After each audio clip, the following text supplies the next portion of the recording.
जब आपकी नियत निष्पाप हो और कर्म ही आपकी सबसे बड़ी पूजा बन जाए, तो ब्रह्मांड को भी आपके बंद पड़े नसीब के दरवाजे खुद ब खुद खोलने ही पड़ते हैं। नमस्कार दोस्तों, आज का यह विशेष ज्योतिषी सत्र हमारे प्रिय कुंभ राशि के जातकों के लिए समर्पित है। लेकिन इस महाभविष्यवाणी में गहराई से उतरने से पहले तुरंत वीडियो को लाइक करें, चैनल को सब्सक्राइब करें और कमेंट बॉक्स में जय शनिदेव या अपनी राशि लिखकर अपनी हाजिरी जरूर दें। 18 अगस्त की तिथि को लेकर अक्सर लोग भ्रमित हो जाते हैं, क्योंकि चंद्र पंचांग रक्षाबंधन की पूर्णिमा तक सावन मनाता है। लेकिन सूर्य पंचांग के सटीक गणित के अनुसार नवग्रह के राजा भगवान भास्कर अपनी स्वयं राशि सिंह में प्रवेश यानी सिंह का संक्रांति करते हैं, तो सावन का मुख्य चरण पूरा हो जाता है। कुंभ राशि वालों, ठीक इसी 18 अगस्त के सूर्य गोचर से आपकी कुंडली के 7वें भाव में एक अत्यंत दुर्लभ और शक्तिशाली राजयोग का निर्माण होने जा रहा है, जो आपके जीवन का नक्शा ही बदल देगा। पिछले लंबे समय से आप जिस करियर के भटकाव, आर्थिक तंगी और मानसिक बोझ को ढो रहे थे, वह सब एक झटके में समाप्त हो जाएगा। आपके अटके हुए सारे काम न केवल तेजी से पूरे होंगे, बल्कि समाज में आपका मान सम्मान की बुलंदियों पर पहुंचेगा। इस पूरे विश्लेषण को सुनने के बाद आप खुद नीचे कमेंट बॉक्स में अपने दिल की बात लिखने पर मजबूर होंगे।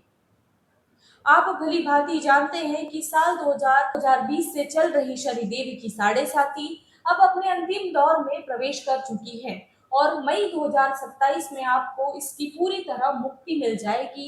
लेकिन फिलहाल आपके धन यानी दूसरे भाव में विराजमान शनिदेव वक्री हो चुके हैं, जिसका सीधा प्रभाव आपके प्रथम भाव पर पड़ रहा है।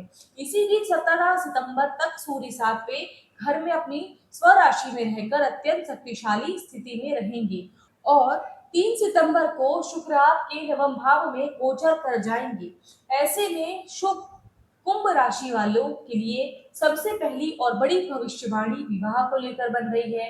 अगर आप या आपके घर वाले लंबे समय से शादी के रिश्ते तय होने का इंतजार कर रहे थे, तो मन में बार बार सवाल उठ रहा था कि शहनाई कब बजेगी, तो अब वक्त आपके पक्ष में है। आपको याद होगा कि इसके पहले जब 7वें घर में केतु विराजमान थे, तब रिश्ते आते थे, तो लेकिन आते तो थे, लेकिन या तो आपको पसंद नहीं आते थे, बात बीच में कट जाती थी, या फिर सामने वाले से वाइब्स मैच नहीं होती थी।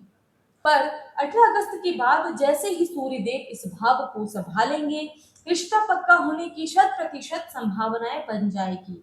इसके साथ ही छठे घर में विराजमान आपके उच्च के बृहस्पति अपनी पवित्र 9वीं दृष्टि से आपके दूसरे यानी कुटुंब भाव को देखकर रह जाएंगे। जहां शनि बैठे हैं, गुरु महाराज की यह अमृत दृष्टि आपके घर परिवार में आ रही तमाम खटपट को मिटाकर खुशहाली, एकता और उत्सव का माहौल निर्मित कर देगी। घर में असली खुशहाली केवल विवाह का बंधन बांधने से नहीं आती, बल्कि आंगन में नन्हे बच्चों की किलकारियां गूंजने से पूरी होती है। जब बृहस्पति देव आपके दूसरे भाव को सींच रहे हो, तो जो लोग पहले से शादीशुदा है, उनके लिए संतान सुख के अत्यंत श्रेष्ठ योग बन रहे हैं, और जो अब तक सिंगल है, उनके लिए मई 2027 से पहले विवाह के अटूट बंधन में बनने का यह सबसे स्वर्णिम दौर है। लेकिन ध्यान रखिए कि घर आए अच्छे प्रस्तावों को देखकर सन्यासी या वैरागी बनने की भूल नहीं करना है। अगर कोई अच्छा रिश्ता चलकर आपके पास आता है, तो उसे पहली ही नजर में खारिज करने के बजाय गंभीरता से विचार करें, कुंडली मिलवाएं और बातचीत का जरिया खोलें। पहली मुलाकात में कोई भी इंसान 100% परफेक्ट नहीं होता। अगर आप मुझे भी पहली दफा देखोगे, तो हो सकता है मेरी बातें आपको तुरंत रास ना आए, लेकिन जब आप किसी से मिलते हैं, उसे वक्त देते हैं, परखते हैं, तभी रिश्ते की मिठास समझ आती है। आखिरकार इस दुनिया में कोई भी सर्वगुण संपन्न नहीं होता, इसलिए छोटी मोटी कमियों को ढूंढने के बजाय इंसान के दिल नियत को देखकर आगे बढ़ने की समझदारी देखिए। 17 अगस्त से 16 सितंबर के दौरान 7वें भाव में बैठे सूर्य देव आपको लीक से हटकर कुछ अलग, कुछ नया करने के लिए प्रेरणा देंगे, जिससे आपके भीतर साइड इनकम शुरू करने, अतिरिक्त कमाई के रास्ते तलाशने और समाज में अपनी एक मजबूत खास साख बनाने की तड़प जागेगी। यह समय सामाजिक रूप से सक्रिय होने, खुद को साबित करने का लिए बेहद अच्छा मौका है।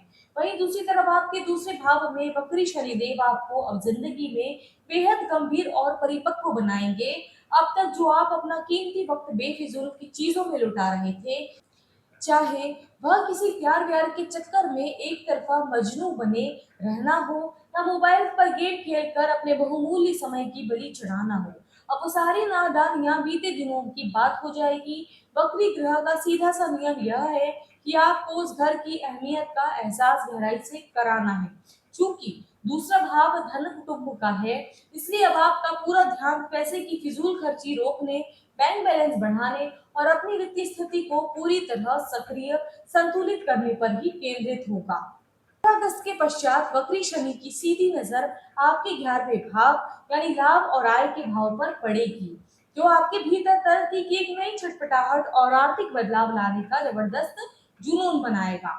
आपका दिमाग दिन रात इसी उधेड़ेपन में रहेगा कि कमाई का कोई नया जरिया कैसे खोजा जाए, बिजनेस में कैसे नया आइडिया लागू किया जाए। लेकिन याद रखिए, 17 सितंबर से लेके 16 अक्टूबर के बीच जब सूर्य देव आपके 8वें घर में आएंगे, तो वह समय थोड़ा संभल कर चलने का होगा। खासकर अपनी गृहस्थी जीवन साथी के साथ बातचीत में कड़वाहट न भूलने दे, जुबान पर कंट्रोल रखें और किसी भी फैसलों में उतावलापन दिखाने के बजाय सब्र से काम ले।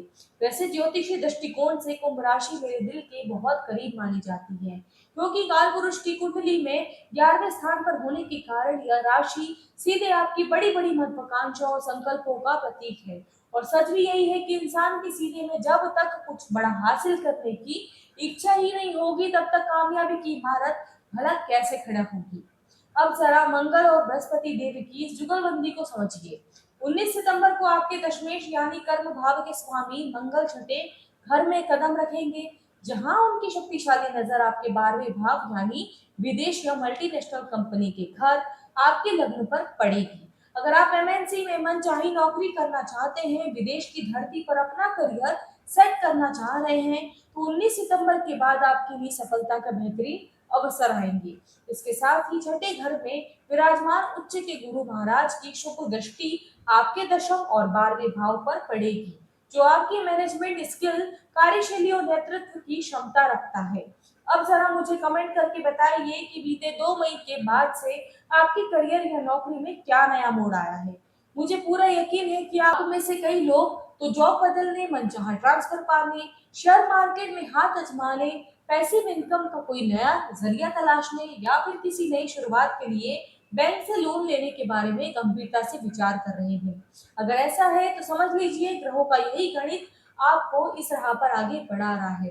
अगर आप एक छात्र और प्रतियोगी परीक्षा की तैयारी कर रहे हैं, युवा हैं, तो इस वक्त आपके दिमाग में नए कोर्स का फॉर्म भरने, किसी नामी संस्थान में कोचिंग ज्वाइन करने, उच्च शिक्षा पाने या विदेश देश में लंबी आध्यात्मिक यात्रा पर निकलने की विचार तेजी से उमड़ेंगे। छठे भाव में बैठे उच्च के बृहस्पति जब आपके 10वें और 12वें भाव को प्रभावित करेंगे, तो इंसान के मन में दुनियादारी के भटकाव से कटकर केवल अपने लक्ष्य की ओर निरंतर बढ़ने रहने की अद्भुत लगन आएगी। आपको यह महसूस होगा कि फालतू बातों में उलझने के बजाय अपने रास्ते पर ही चलना समझदारी है। यही सही समय है जब आपको अपने करियर में नया प्रयोग या बदलाव करना चाहिए, क्योंकि यह उच्च का गुरु प्रतिस्पर्धियों और गुप्त शत्रुओं को पूरी तरह पछाड़ कर आपको जीत दिलाएगा। यहाँ तक कि अगर आप लंबे समय से किसी कानूनी पचड़े, कोर्ट कचहरी के केस में फंसे थे, तो अब उससे भी बाइज्जत बरी होने का रास्ता होगा। इसके साथ ही वक्र शनिदेव के चौथे घर में दृष्टि पड़ने से आपके वे सपने साकार हो सकते हैं जो पहले अटके पड़े थे। चाहे नई गाड़ी खरीदना हो, अपने सपनों के मकान का निर्माण करना हो, 18 अगस्त के बाद आप बेझिझक आगे बढ़ सकते हैं।